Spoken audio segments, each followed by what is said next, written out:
So our next session, titled Managing Large-Scale Organic Transition and Parallel Production Systems, with Megan Wallendal of Wallendal Farms. Megan was with us yesterday for the transition workshop on the farmer panel. So if you were here yesterday, you got a little introduction to that operation and to Megan. But I'll give a brief intro for those who are here just today. So Wallendal Farms is an irrigated vegetable and grain farm located in Grand Marsh, Wisconsin. The farm has had a rich culture and historic innovations and continues with those values today. Megan has been on the third generation family farm for 6 years and acts as the research, technology, business development, and produce harvest manager. She's an advocate for the family farm and for farming in general. Soil health, cover cropping, and biological farming are topics that are common on Wallendal Farms. And though her background is neuroscience and art, Megan is still passionate about speaking on farming practices. So you're not the only transplant to agriculture. My degrees are actually in mechanical engineering, and I think it's a good thing. We bring diverse thought into this space. So, yes, Megan. Thank you. Yeah. Thank you for inviting me. Thank you for listening to me speak. I think class is a very hard act to follow, so I'm glad I'm speaking on something different. So like Micah was saying, I've got, my background is art and neuroscience. I came from a Christmas tree farm. So I grew up in the agriculture sector, just a little bit of a different journey there. So we're third generation family farm. This is a majority of our family there.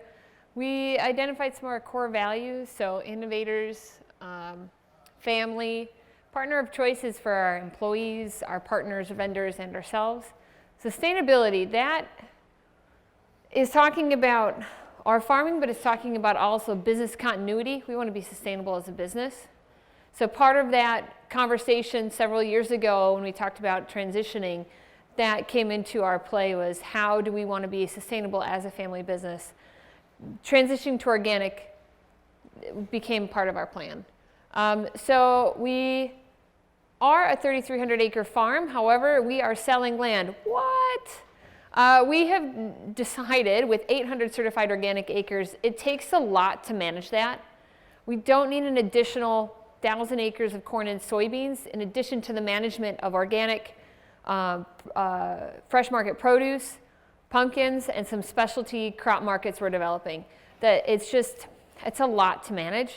For us to be more focused on what is our market and major revenues in the farm, we don't need as many acres. And then providing our own capital for our growth comes in part of selling land. So that's sort of a strange concept, especially with farmers. When they talk about growth, they talk about getting more acres. For us, our growth is increasing that value of our land per acre, not trying to get more acres.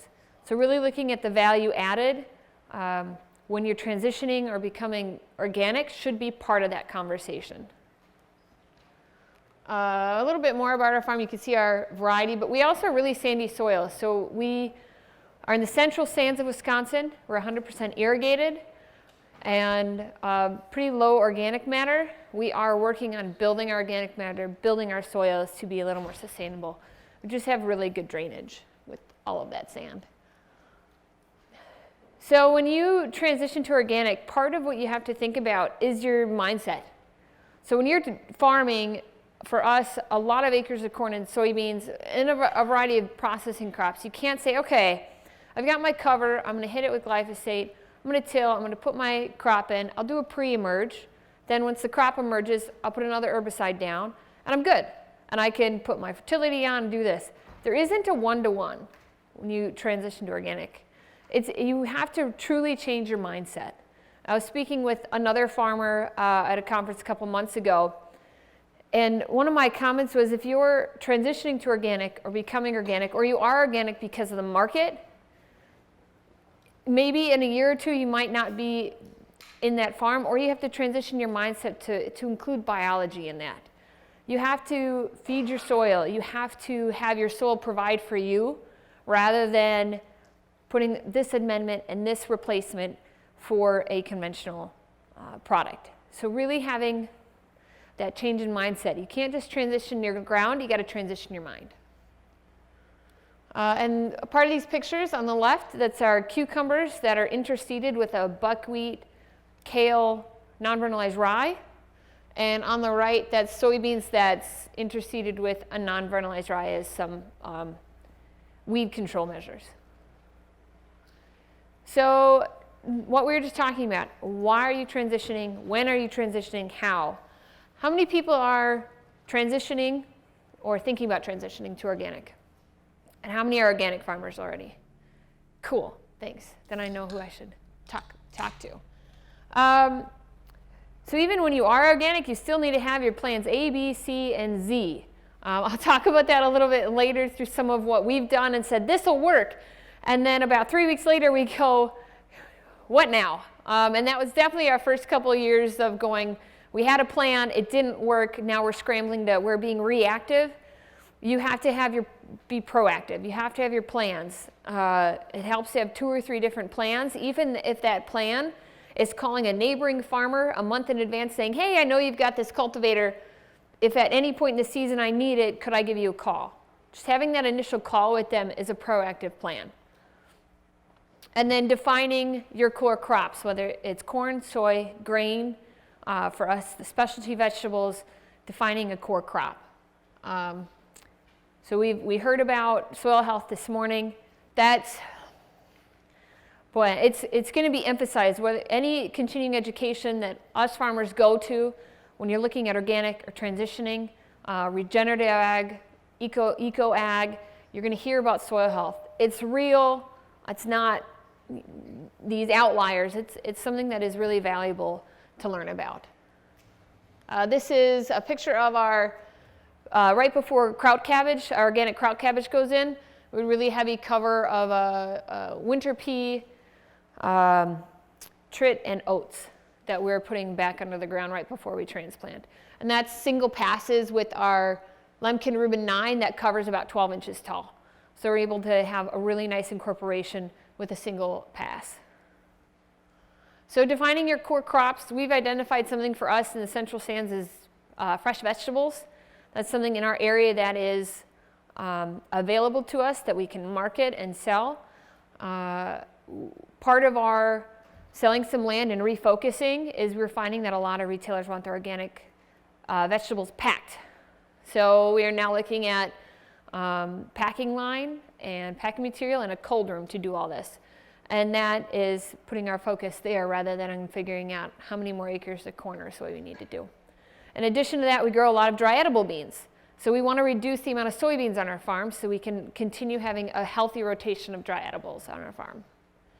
So in your region, find out what's specialty, what you can do, but also take a look internally. Will Glassick from Cow Creek Farms spoke yesterday, and he said something really beneficial, I think, for people to hear, is look internally. What do you want to do? What can you do well? And then go out and see what the market is.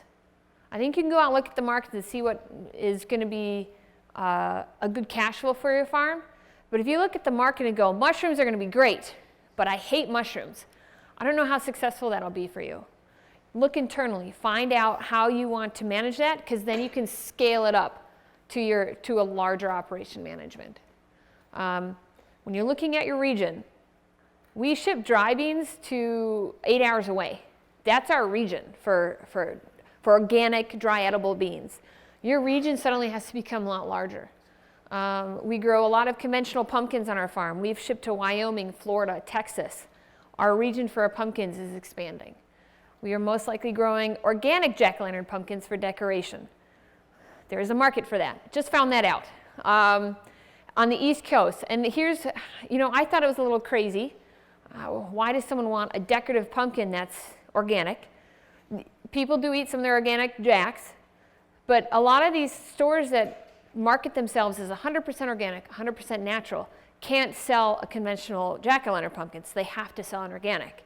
So I thought that was really interesting that contract is coming from a marketing ploy. So understanding your market is going to be very valuable to understand how you can internally develop that. So when you're talking about a large scale or transitioning a lot of land, And I would suggest doing a little slower and having a plan for those fields. For us, slower was anywhere from 150 to 300 acres every year, for up to the 800. Now we're blessed in the fact that we had a lot of cultivators and a lot of equipment already. Up in our area, there's a lot of processing vegetables, so we had a lot of that equipment already. I think if we didn't have 9 or 10 cultivators, a lot of tractors, and employees to help us with that, we would have needed to scale back once we realized what kind of work was in for us. So we use all of our equipment, including our little, that's my little antique garden tractor, and that's become a integral part of our farm. Seed treatment is something big for us, especially on our dry edible beans. We do an organic seed treatment. We looked at seed treaters that can run you $25,000 to $50,000. We built our own out of an old Gandy box. We power it with that garden tractor. That's the power. It's got PTOs on the back. It's pretty cool. In the spring, then when we built I didn't know this was the plan. In the spring, when we built our seed treater, I went out to the barn to get my garden ready. I had a nice healthy cover in my garden, so I wanted to turn it under. And open up the barn, call my husband. I said, Eric, someone stole our antique garden tractor. They left the zero-turn new mower, but they stole my antique garden tractor. And he said, no, it's over in the shed. Oh, what? Go over there, and it's powering our seed treater. So don't think that small equipment isn't valuable. We also use that little garden tractor on our kraut cabbage, on our irrigation wheel tracks. We try not to plant the transplants there, but once it's all planted, we go through and actually just use that little tiller along those wheel tracks. Kraut cabbage can have spread black rot very quickly through your field, and it can decimate your crop. So that's part of a mitigation strategy along our wheel tracks to reduce that spread of that disease. So that little tiny tractor has become really valuable in our operation. So if you're looking at some of these large scale or more organic acres, you'll most likely need some more machines to pull cultivators, or have a plan that where these tractors are going to be. An example in our dry beans, we are blind cultivating after we plant with our tine harrow twice across the field diagonally. We do this with soybeans as well. Then once they've emerged, we are going through with the tine harrow again, or our Lilliston, or a rotary hoe with finger weeders. We've got a variety of these machines we're going to go through. We're going to go through once a week till where you go out to the field and say, it looks pretty clean, it's almost row closure. You think you'd stop, no, you go through once more. And these are on systems where you don't have any cover between, but you're on a cultivating system. So it does take a lot more time and equipment. Now, you don't need these really large tractors. I think that's our 845R or something like that. We are looking at smaller tractors, more of the 6000 series John Deeres that we use. So like I said, plans A, B, C, and Z. This year we drilled some soybeans into a standing rye, and then we came through when they're about V3 and crimped them down. Plan A was to crimp them down about V2. Time got away from us. It was more like V3, V4. It was a little bit late, and we decided to crimp and then go. We should have maybe gone through the drill one more time and then crimped, because we actually, crimping that late, we caused some soybean loss. So that would have been a much better plan, or to bumped up our acres or actually gotten in on time. So having those extra plans is good. The picture on the left is those soybeans in July. You can see a nice little mare's tail right there. We didn't have too much weeds in there. We were actually quite happy with the weed suppression. Actually, in those big areas you saw where we had soybean loss, it wasn't too bad. So having your plans A, B, C, and Z. So weeds is a big thing. I've talked about the cultivators, having enough equipment. It is going to be some of your biggest challenges. So whether you're using cover cropping and interseeding and really trying to diagnose how you can get rid of those weeds, that's going to take a couple years. How many years did it take you, class? Still learning. Still learning. So it really is that you're not going to find a magic tool. It's going to be a constant process. Some of what we use is we use the interseeding, we use cover cropping, we do full cultivation. So understanding the timing of cultivation and the different techniques is important. These are pinto beans here. So this is right before we cultivated and right after. What we do is if we lost timing or something, we'll let everything dry out. We're on sand, we can let it dry out, we're irrigated, so it's really easy for us to say, there's no rain in the forecast for a week, let it dry out, we'll go through the cultivator. So we'll go through that cultivator. I believe this was our S-tine with finger weeders on it that we went through with. And then you could see how dry it is. Those leaves are starting to curl up. We might wait another day or two before we turn that irrigation on. Beans can take a little bit of stress that we have found. It's better than cultivating and immediately putting our irrigation on. So it's really important to look at your weather. Another thing we learned, we've got a lot of fields to get to if we're doing full cultivation. We last year ran into a problem where we had a lot of rain in June. It'd rain, have a day of dry, it'd rain, have a day of dry, and we just kept waiting for the right conditions to cultivate. That was definitely a mistake. We should have, even when it wasn't great field conditions, we should have just gone in to do some cultivation, even if it was light. We had a lot of escapes, and we had to go through with some hand weeding. In our cost of production for all of our organic crops, we put in a budget of $150 per acre for hand weeding. We're lucky in the fact that we've never reached that for our crops, but it's something that is really important to put in your budget and know that there might be a time you're going to have to call in the hand weeding. Setting up that hand weeding in advance. So if you've never worked with an H2A crew, we use H2A crews. They're pretty fantastic. We work with some farms where they might have a contract for an H2A crew. You could call them and you can get a letter. This is what we've sent out to our neighbor farmers too. Basically, we will call our neighbor farmers and say, we have a crew coming in August 15th or August 1st to do produce. There are some days we might not need our crew, and our crew likes to work. They came here, they want to get their work in, they want to get their hours in, they want to support their family. So we send a letter out to our neighboring farmers saying, hey, if you are in ever need of them, you could sign this piece of paper that says where your field location is, where your farm location is, and that you might need them. The letter in no way promises that you are going to use them, that you are going to pay for anything. It basically legally protects you, so when my neighbor Joe calls and says, oh my gosh, I have a field, it's really weedy, can I use the guys for one day? If he didn't sign that piece of paper, even if he's 2 miles away, he can't use our H2A crew. It's not legal.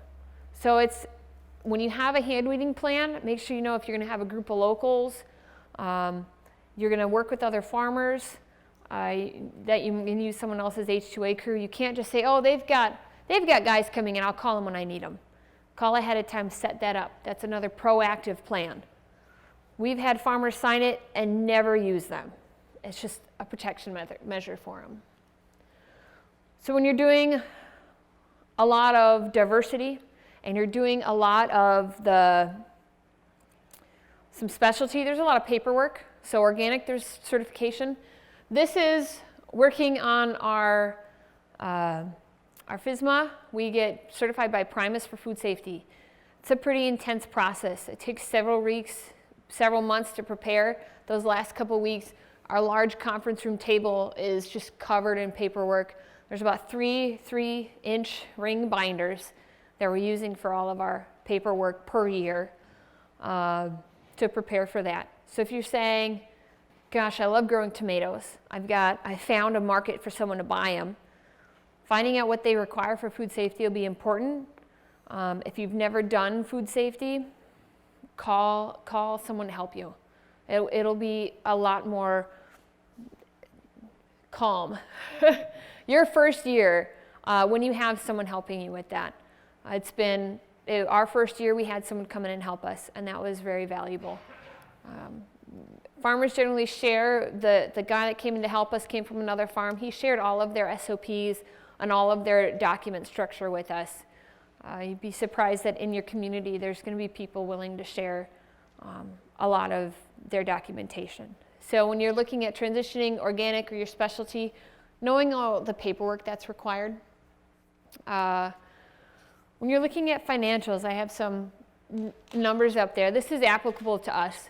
So when we're doing a transition, we put our fields into a cover crop, or we do a soybean with an intraseed and then a cover crop. But generally, one of our years is definitely cover crop. So I would say about 60% of the time, the second year is cover crop as well. When you look at rent and all the inputs for those acres, for us, it's a $400 to $500 loss per acre. And we're putting in the cover crop seed, and they're treating it like a crop. We're not putting it in and forgetting about it. So if you put this heavy cover in because you've got weeds, and you say, okay, I'm going to do this so I have a great start for organic. You have to watch it. If you've got weeds coming up and you need to mow, that's cost that needs to be accounted for. We've had this happen, we put a great cover in, we hit a great stand, then all of a sudden we go out to scout it, and we're noticing weeds. We say, okay, we need to watch this. A week later, more weeds. A week later, suddenly the weeds are shading out all of our cover crop. We went out, we went with a shallow tillage, a vertical till, we've put it all back in the ground, spread a whole nother cover crop. That's cost that has to be accounted for. So not having a crop coming off is going to be an expense. I think there's some great grants out there to help you. So knowing where you need to go for grants is important for transition and also for organic. Is anyone in here doing the NRCS CSP, the Conservation Stewardship Program? Go to your NRCS office, talk to them about the CSP. If you are doing cover cropping, reduced tillage, reducing your environmental impact, you probably qualify for the CSP grant. That you can get up to $250,000 over 5 years. We went to our NRCS office. I sat down with we have a wonderful county agent. He and I worked through it and we wrote up the grant, and our farm is getting about $40,000 a year for the 5 years for the practices we are already doing. We're already reducing tillage. We have the cover crop. We're putting in pollinator habitat. So if you have these practices you're doing, take advantage of that. There's someone out there saying, you're doing a great job and we want to help you cover those costs. So that's been a great boost for our farm, knowing, it's a slight pat on your back, like you're doing great, keep it up. Is there any questions so far? I'm doing great if I've answered all your questions. Another comment here, when we put our crop into cover crop, let's say we're going to mow it or something, we'll mow it and leave it. We've had a farmer call us with cows, and this last year we had a hay shortage in our area. So we had a farmer call us that he couldn't get hay, he couldn't afford the hay that people were selling. It was very, very expensive. I don't know the price, I just know it was crazy, and we don't do hay, so sorry, I can't tell you. And he was in need of hay. We had a great cover crop field. We said, yeah, why don't you go out if you want to hay it, go ahead and cut 50 acres to keep your cows in feed. So if you have cows or livestock or something where you're recovering some of that loss, it's my opinion, and we're talked about getting livestock or renting, grazing, that it can be beneficial. And I do think livestock is a good part of a system. So because we don't, yes?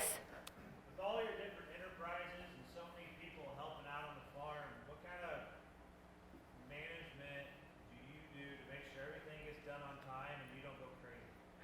That's a great question. So the question is how, with all of the different enterprises and the diversity and everything going on, how do we make sure things are getting done on time and we're not going crazy? Is that right? Okay. So we have it set up where we actually brought in a company. We belong to Family Farms Group. They're a company out of Illinois. And they have these advisors, and they came in and said, what's your management structure? And we said, well, it's myself, my husband, Eric, and his sister and brother-in-law. They said, no, what's your structure? And we said, well, we do it. That was not a good answer for them. So we actually created up job descriptions, And we didn't create job descriptions for us. We created job descriptions on what was needed on the farm. We were lucky in the fact that we generally fit into each category-ish. My husband is the general manager, agronomy, and financial manager. So he sort of fit several boxes. His degrees are accounting and finance. So he's got that spreadsheet brain that can work like that. Whereas I fit in, we do a lot of research on the farm. We work a lot with the UW. We work a lot with other companies for research. And we do our own research. We write up our hypothesis, we write up our methods, we write up our observations. A lot of you farmers do the same thing, you just don't write it in that format. What we do is we write it up, and at the end of the year we say, we tried this, here's what happened. And we have a document at the end of every year to say, here's what we tried, here's what we saw, here's our supposition for next year. That would be something I would suggest for everyone to do. It doesn't matter if you're transitioning, conventional, organic. If you're trying something new, write it down. Put it in a single place, whether it's one notebook or one Word document, something where you could say, 3 years ago what did we do and what was it? And you can just pull it up quickly and look. So I did the research technology, business development, and then when we got into the specialty, it just fit well that I can go ahead and be high energy for about 6 weeks and handle all that stress and still greet it with a smile. Whereas some people just don't handle that stress at all. So I'm able to go and love it and then sleep for 10 hours and get up and do it again. And then our general administrative and then running our shop. So we have management meetings. Every Monday morning we have a meeting. What's happening for the week? What needs to be done? What are the observations? What are the reports from our agronomist or crop scouts? What do we need to do? What's our organization for the week? And we come up with a general plan. We meet on Wednesday and Friday as well. If sometimes our meetings are, we're going to plan, does anyone need anything? All right, let's just keep going. Sometimes we meet and say, sun and storms popping up. We're going to cultivate these 3 fields. One of our employees is out sick. All right, we got to put somebody in a tractor. We need to switch this cultivator here. These weeds have come up. So we get together with a lot of communication as a team. That's been really helpful for the management of our company. It's about having your boxes or your silos, but it's not being in your box or silo so much that you're not willing to open it up and share or willing to accept that advice or help in. With having that diversity, you need to have the flexibility. If you're very rigid, it's just not going to work. Identifying strengths. So when we were going through this process, I was working with the payroll and some payables and the QuickBooks stuff, and I despised it. So we were able to say, my sister-in-law is very much gold personality. I don't know if you've done the colors. Has anyone done the colors or the animals where you've identified as a very organized kind of person? If you have a team, I would suggest doing those personality tests. It helps you identify some of your strengths. So she was definitely gold, very organized, systematic. She does all of our food safety. She loves it in her binder. She's got the color-coded tabs. That's amazing. That's not my strong suit. So we're able to identify, going through this process, that was hers. She's going to be able to do that, whereas you can focus other strengths somewhere else. Did that sort of roundabout get to where you were? Okay. So before you move on from this slide, you have here, don't be surprised to find $400 or $500 per acre loss, and you described, and this is referring to transition acres, right? Yes, this is and you transition. described how you're using essentially a soil building approach to transition, it sounds like. So Yes. we talked yesterday, for those who were here yesterday, we looked at different transition strategies, some that maybe generate a little more cash flow, but possibly don't set you up the best for entering certified organic production versus more of a soil building, weed suppression approach that's not generating revenue, but possibly setting you up for better success and on a better footing as you enter certified organic production. So just to clarify, you talked about sequences of cover crops, you're focused on soil building, you're not producing cash crops in Yep. transition. Is that true across the board? That is, yeah, generally. There might be a year we do soybeans and we see some recover there.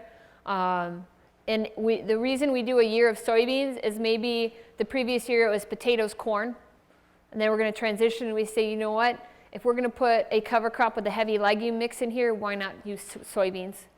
And that we can recover some cash as a cash flow basis. You have to understand too, even though we're a majority land family owned, we pay rent to ourselves. So this includes our rent number. Irrigated sands on a typical cost is going to be $215 to $235 per acre rent. So you have to understand our rent cost is in there as well. On specialty ground and organic ground in our area per rent is anywhere from $275 to $325 per acre. If you're putting a specialty crop on that ground, you're looking at $400 to $480 per acre in rent. And that's with potatoes, pumpkins, organic, seed corn, stuff like that. So you have to understand our numbers reflect that sort of higher rent numbers. So kind of as a follow-up to that, how have you structured this so that these sorts of losses, aren't affecting the overall financial position for the farm? Yeah, that's a great question. So going slower, and then another part of it is we took fields that were already losing money over 3 years. So any crop we put in there, the yield or revenue we're getting off never covered its costs. So we said, okay, these fields, there's something wrong. There's something going on. We need to do something to remedy this. So we've put these fields into these cover crops for 2 years. And then putting a crop on there, it's a fairly successful organic crop, or it is done better historically than the conventional crops are on it previously. So in that fact, maybe we were losing $150 an acre on crops that was there. So instead of saying, oh, you had a $400 loss, well, you only have a $250 loss. But is it a $250 loss and in 2 years you're having a revenue or a net of $500 an acre? Over 2 years, that covers a $250 loss per acre. So it's truly looking at the whole system. So it's not saying, oh, it's a 500, we can cover that, we're okay. It's also with our specialty. Because our specialty has these returns, we're able to say, well, if we get a return of, X plus 200 on this ground, that extra and above kind of covers these losses here, which is why it's important for us to go slowly.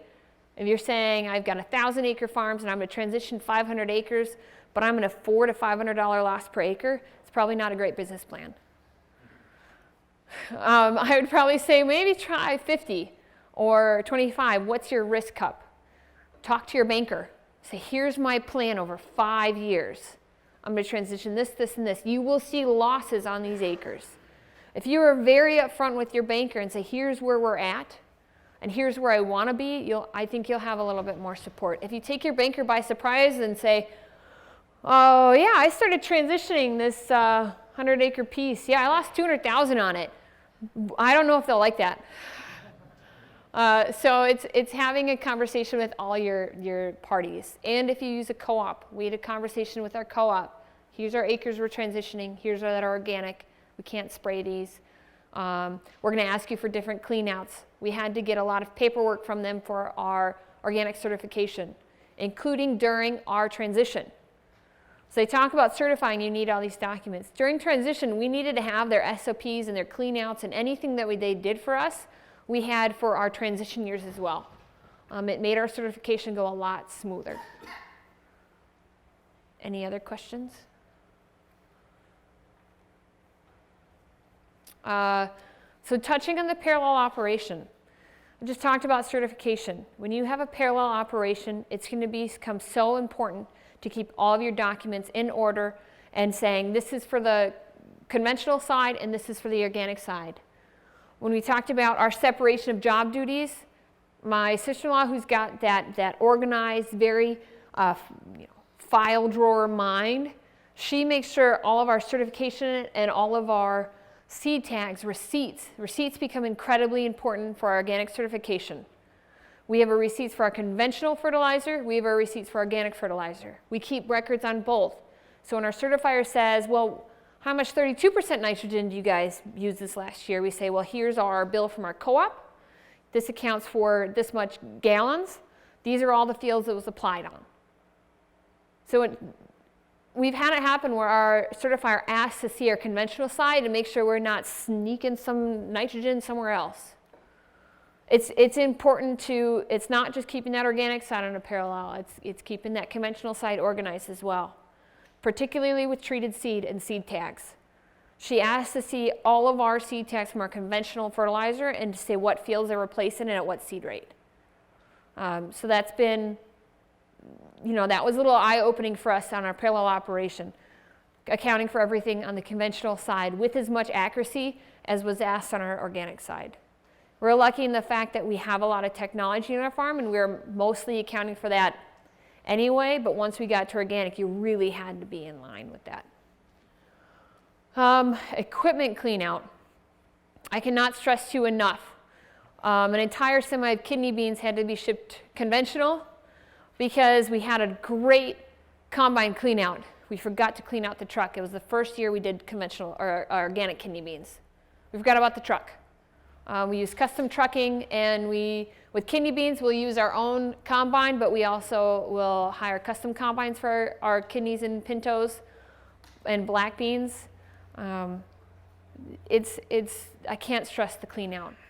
So if they find, let's say you do soybeans and you're a parallel operation, if you have your truck and that was clean and your combine was clean and you go to the bin, the organic bin with your truck of soybeans, and they find one kernel of corn, that could be rejected, your entire semi, because that bin will assume that kernel of corn is a GMO conventional corn, unless you can definitely prove otherwise. So it's so important to have these clean outs. It takes us generally about 4 or 5 hours. We've done it in about 2, but that was between organic fields. We still clean out between organic fields when we're having some crop changes or variety changes. So 2 to 10 hours, depending on the number of people you have with you. Bring a compressor with air tools out. That's really valuable. When you're we work with a lot of custom combiners or custom trucking. We have let them know way ahead of time, hey, we're going to be asking for these intensive cleanouts. We've worked with them that we actually pay a fee for that time that their combine is sitting to clean it out. And that made them happy.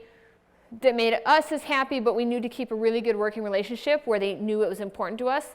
We made sure we paid those fees. And then our buffer zones between, we have some organic fields right next to conventional. So we've put in pollinator habitat. We've also had years before we had pollinator habitat in where it was put into crop. And our first pass, or the last pass from the conventional field, or whatever it was, that first pass in that buffer area, that goes as conventional. So that's not mixed in, that's not anything. We are very definitely saying, here's our planting map via, we use SMS to do all of our mapping. Here's our planting map. Here's our 30-foot buffer, whatever the buffer is. Here's the harvest map from the combine. These passes, the reason why it was either different days or it's a different combine is that went to conventional. So also cleaning between fields. All of our employees and us, we carry these like waterproof clipboards where there's papers inside, and there's a field log. Every day, if you're traveling out to the field, you're going to be turning in your field log to Rachel, my sister-in-law, who's filing all of this. So if you did anything, I don't care if you're just going to conventional fields, we turn in our field log. We just moved it to Google Sheets so that we can, for those on a farm that can do it on their phones, or we have surfaces in the trucks, we'll do it on our surface or the phone. We still have some employees on the farm that aren't as sufficient with that, so we do paper logs still there. And then someone inputs them into the Google Sheets. So cleaning between fields and coming up with a plan on how you're scouting. So my husband, when he does irrigation management or any field scouting, he goes to all the organic fields first. And then he'll do conventional. And then he'll either clean his truck then or he'll clean it in the morning. So making sure you're keeping that paperwork in order. On that field log, we have our cleaning SOP for trucks and equipment. so that if you have to clean your truck or your equipment between fields, you're checkboxing it or you're initialing it, saying, yep, I did this. That's a really important, our certifier wants to see all those cleaning logs when we're between fields. When we are doing, like when I do organic produce harvest, I'm just using my truck to go to produce fields. If I get a call to go to another field, I grab another truck because I just don't have time to clean my truck from going to the produce field back to the pack house. So I just grab a different truck and head out. It helps that my truck is bright red and all the rest of the trucks are gray or brown. So you know it's me when I'm running to a produce field and no one else steals it. So it's good. Any questions on Parellel? When you talk about cleaning, are you just trucks, are you power washing this stuff? Are you vacuuming? Or what all are you doing to make sure that every kernel is out of there? So the question is, how are you making sure everything's out of the truck when you're cleaning it, power washing, vacuuming, or using the air tools? Trucks, combines. We use a compressor with air tools, and we use vacuums. We use brooms. We weld in some large pokey sticks that are thin, that can like knock into corners and stuff and scrape corners. We don't use water. It's all, well, okay, for combines and trucks, we use power tools, or air power tools, and the vacuums, and then like stuff to scrape the sides or sweep the sides. For our equipment that's doing tillage, or anything that's really touching the dirt, we're power washing. So we have a power washing station set up. We would like to put in cement with drainage and everything because we're power washing so much, we're starting to create a little bit of a mess on the farm. So tractors and equipment between fields and trucks, power wash. We actually, one of our purchases was a nice, really big heat water power washer. When you have a heated water power washer, your cleaning becomes so much easier. That sounds silly, but it does. It's amazing. Any other? Yeah. I thought I'd just comment on what you just discussed with the cleanouts, that I think your operation probably has a leg up, that in the world of food safety, produce food safety, FSMA, we often teach about, thinking about this is ultimately ending up on someone's plate, but the same thing applies to food grade grains, beans, that if you cultivate that mindset, you start to look at these operations and cleanouts differently. Yes. On your farm. I wonder if you could talk just briefly a little bit more about SOPs. Some people might get intimidated when they hear about, SOPs and creating this documentation, these procedures. I don't know if you could, just discuss how you came up with them. How extensive are they? Okay. So on our SOPs on the farm, so your standard operating procedures, our certifier likes to see that for organic. When you're doing your food safety FSMA, you have to have SOPs, and they're a lot more intimidating, I think, than the organic ones. The organic ones you create yourself. What we did was went on Word and said it's important for everyone to follow our cleaning SOP. So the first question is, are you going to an organic field, yes or no? Did you clean your equipment? If no, here's our cleaning steps. Wash it till there's no more dirt on it. That's what it says on our field SOP. And then we have a little line under it that says, or refer to full cleaning SOP. So we didn't want to put a lot of text on there for employees. So you can it can be really simple. Farmers aren't stupid. Saying, did you clean it so there's no more dirt on there? That's pretty darn good. So your SOPs, you can call them checklists if a standard operating procedure is a little intimidating. We do have a lot more than a normal farm because of our food safety. So the cleaning of equipment, we have a standard operating procedure. For moving equipment, we actually have a standard operating procedure for hooking up equipment. We had an incident on the farm where no one was hurt, but we saw where someone could have. So we only have 2 people, or it has to be 2 or more people. We built stands for all of our equipment that was a little bit harder to put onto pieces. So all those different cultivators and our strip tiller and tilling equipment, some of them sit wonky. So our shop supervisor, Dan, he's amazing. He's a great welder. He welded custom stands. So when you drop a piece of equipment, it goes into the stand, and it makes the safety of that very easy. So that's not organic specific or food safety specific. That was safety specific. And we saw that as a need. So creating these is to say, here's where we don't see consistency in our operation. It's not issues, it can be issues, but consistency is what you want to create it for. Did I cover that okay? Yeah. And I had one other question before we move on to this one. When you discuss the buffers and how this is, you're doing phase transition, it's a parallel operation, you potentially have internal buffers, not just external buffers. So you talked about how some of the fields you've decided to transition were low or no profitability, negative losses, and that's pushed you to transition some of these fields to try to get better soil health, better productivity, better profitability. Are there other aspects of decision making on which fields to transition based on buffers, next to neighbors, internal to other conventional fields, and so forth, kind of that strategy? Yep, so for our transition, we picked some of the lower fields. We do have some of our higher performing fields that we transitioned. Those are the fields that are farther from our home base.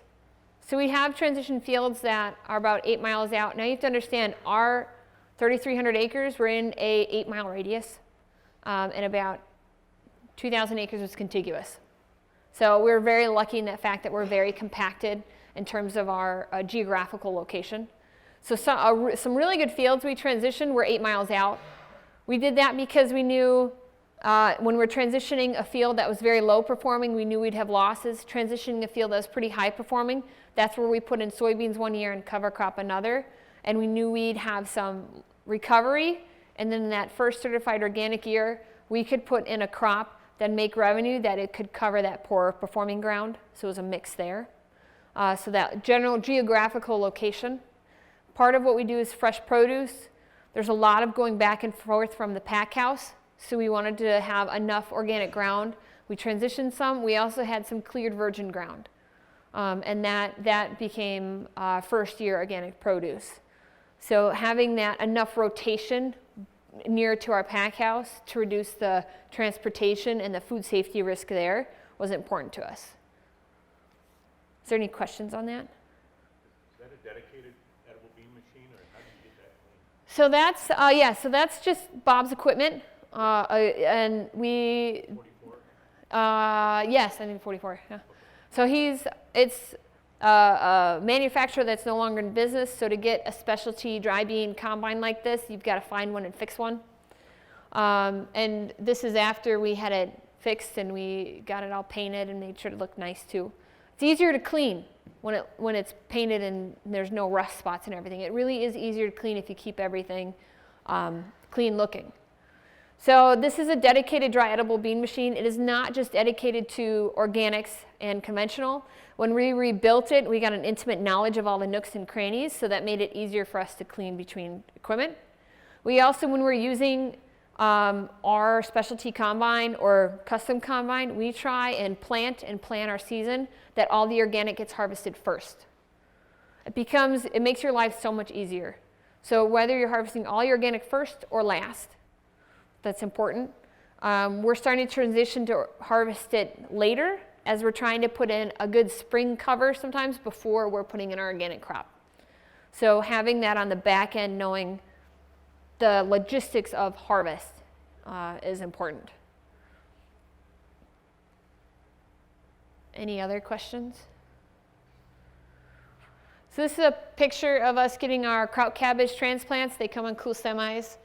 We have a big crew that comes out and we put them on. We use pumpkins, trailers, and buses for our harvest.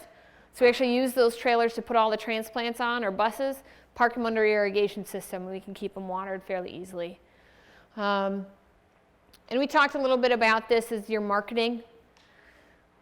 Because we do the vegetables, we're very used to contracting.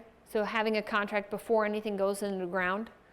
Even if you can't get a contract, calling your bins or the people that are going to buy your products, getting some sort of agreement that, yeah, we'll buy this, get an email, get something to help you know that you're going to be having an outlet for your crop can be really beneficial to you. I know for some of our banking, they require us to submit our contracts. So for our very high value crops that we're putting a lot of cost of production up front, they ask to see the contracts on the back end. So when you're putting $6,000 an acre up front, they want to make sure you've got it sold on the back end, which I understand. So having that plan is important. And there's a lot of resources out there. I just put a couple up here and a couple of industry leaders that have influenced myself or my self-education on agriculture or farming. There are a lot of resources out there. You do have to find them. Your university extensions are fantastic places to get this information. So, and other extensions. I have definitely reached out to University of Illinois. I've reached out to Cornell. I've reached out to UPenn to get advice on where to look for this information. So it is important to self-educate. And the reason we do all this is legacy. So my husband and I have a 9.5-month-old. We'd really like her to farm. So making sure it's continuing to support more. And that's my contact info. Any questions? I think I've got like Yeah, we can take a minutes. few minutes. So I'm sure some of you are maybe a little bit confused as to why at an organic grain conference I brought in Megan to talk about their operation, which is diversified with produce, edible beans, not just corn and soybeans and small grains, even though, corn and soybean is a part of the mix. I hope you appreciate the level of diversity of this kind of operation. We heard yesterday and this morning from Klaus the importance of diversification of cropping systems, and I think a unique thing with Wallendal Farms is what she started off with, that they are shrinking the acreage of their operation. How many farms are thinking about that, right? And yet they're employing a lot of people. They're supporting 10, not just one family, but 10 families. 10 families, right?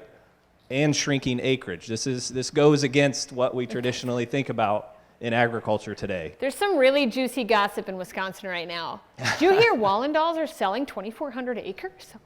Oh my gosh. And I think this also touches on what Klaus started with his talk this morning about community and farmers not looking to the neighbor that they could buy out, but how do I support and ensure that my neighbor succeeds? We all lift each other up. So there's also diversification, not just in crop.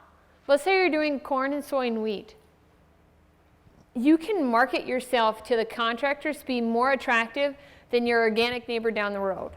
That if you're thinking about this, there's social media, Facebook, website, going and talking in your community at community events. That really can help market yourself to contractors and local grain bins that's saying, you know what? This guy knows what they're doing. I can get a consistent or high quality crop. Even if they've never gotten your crop or have scouted your farm, they get that you are projecting your yourself and your farm out there. And that's an important diversification that's not just in crop, but in your farm. How do you clean your dry beans? let me just comment one thing on that. That's something that I love to explore with farmers. So if that's something you're thinking about, please connect with me.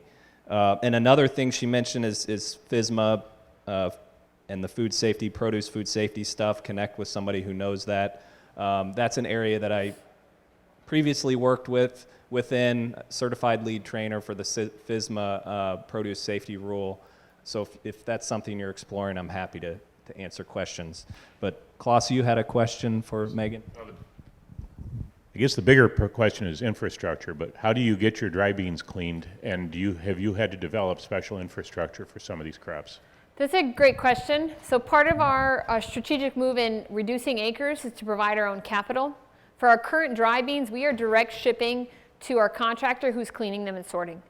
We are developing a specialty French bean market that's not grown in the U.S. We are going to most likely have to, in the next year to 3 years, invest in our own eye-color sorter, our gravity table, screen, just a whole system there, plus bagging. So that's part of a strategic move, knowing, okay, we're going to take this capital and put it here. And that's also part of our produce. I was at the Global Organic Produce Conference this last January in Miami, which, by the way, is not a bad place to have a farming conference. So thoughts for next year. Indiana Organic Grain Meeting in Miami, Florida. In Miami, Florida. And I learned some really interesting industry insights on that. A lot of retailers are moving to packaged produce. So we are getting a packing line, and we are going to be putting up a cold room or renting someone's cold room this year to know how big of a cold room we need for us next year. So increasing our infrastructure that way. So rather than having our equity in land, we're going to put it into an operation, but big enough where we can support other farmers. So our plan with the specialty French bean, once we sort of figure it all out and have established market, is we want to go to our local neighbors that are organic and say, we have this system, how to grow it. We can harvest, or you can harvest, deliver here, and we can clean it. So part of that is making it large enough that we can service our other farmers in our area, so we can expand that opportunity and create a stronger market as a community. So it's not just, trying to lift us up. What's good for us is also good for our neighbors, which just increases our market as a whole. All right, one more question? No? Well, we got one back here first. Obviously, you're optimistic in the organic world. Do you see anything that changes that outlook in the next 10 to 15 years? So the question is, we're optimistic in the organic world, and do we see any changes in that in the next 10 to 15 years? I can tell you I can't tell you in 10 to 15. Right now, we're setting ourselves up so we can be in the market, involved in the market, large enough that we are making an impact, but we're also having enough so we can do volume. So when prices go down, the more quantity you do, you can maintain that revenue. For us, what we saw in the organic produce is the prices are depressing. They are going down. However, with packed produce, it's remaining level or increasing. So by identifying, okay, we know that organic produce, we're going to have to increase our acreage significantly or completely change our value package. That's why we're making that move in the fresh produce, is identifying those markets.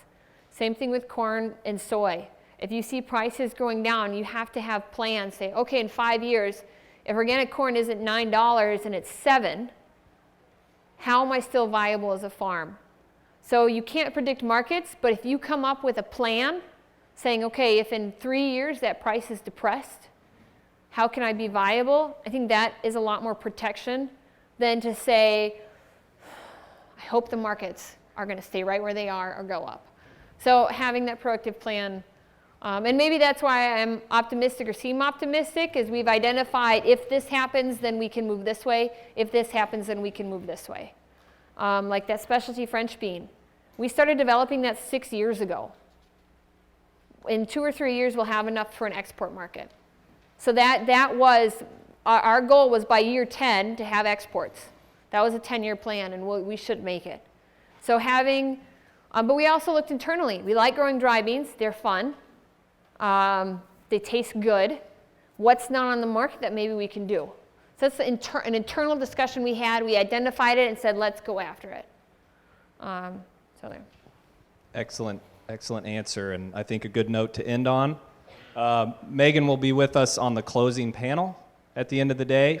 And that last question is an interesting one that I've gotten quite a bit, and I think you answered it perfectly. And one thing I like to think about is, and we've heard it from multiple speakers yesterday, and even heard it, I think, a little bit from Klaus this morning and at the start of your talk, is if you're just chasing the $8 to $10 corn and you don't have other motivating factors, other things that are driving you to shift your operation, that's going to be tough. But if you move this direction and decide that it's not working, you don't have to wait 3 years to go and spray again. Yeah. Right? So if that's all you're chasing. So okay, so we're going to switch gears and get Klaus Mike back up and switched over for our last talk this morning. But let's show our appreciation to Megan. Thank you.